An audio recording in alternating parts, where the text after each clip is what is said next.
I want to talk about this new Eminem verse. I usually don't just discuss verses, but this one was interesting, man, and I really want to praise Eminem for this. I like his flow, delivery, tone. I hope this is a hint of what we're getting when it comes to his new album. If he is making a new album, he hasn't officially announced a new album, but knowing Eminem, he is working on something. And I like what he was talking about in this track, and the fact that it had Juice WRLD on it, and it's off Juice WRLD's album is really, really great. I just enjoyed it. I didn't expect this song to come out. I had no idea. I saw it on X, aka Twitter, and I was like, oh, let me listen to this. Let me go listen to this. So let's go over the article. Eminem has hopped on the new Juice WRLD track to honor some of the hip hop's fallen soldiers who tragically succumbed to substance abuse. Something he struggled with himself back in the day. So that's the beautiful thing about this verse.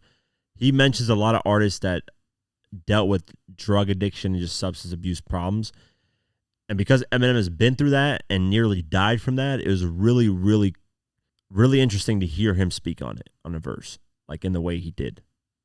Because nobody else can do that unless you've actually been through it. So on Saturday, December 16th, Slim Shady shared some of his wisdom as a former addict who made it out of the other side on the posthumous joint Lace It, produced by Benny Blanco and Cashmere Cat.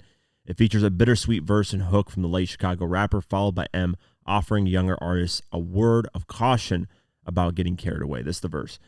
You pop some ecstasy first, it gets progressively worse. Try your best to reverse unsuccessfully flirting with certain death and reverting to your promethazine urge. The fucking devil, he lurks. Lose your best friends, he smirks. Wake up and everything hurts. The D12 rapper then remembers some of his peers who aren't with us today, citing them as example of unfulfilled potential while emphasizing the dangers of drug abuse. The verse mentions Juice, Shock G, Lil Peep, Old Dirty Bastard, Gangsta Boo, and Pimp C, as well as Prince and Michael Jackson.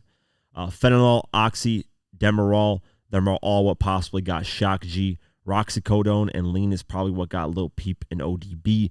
So many who OD be way too young to see me, continues. Juice, we will forever miss you. To the younger generation, I ain't lecturing you, but man, just be careful. That's a great way to end it.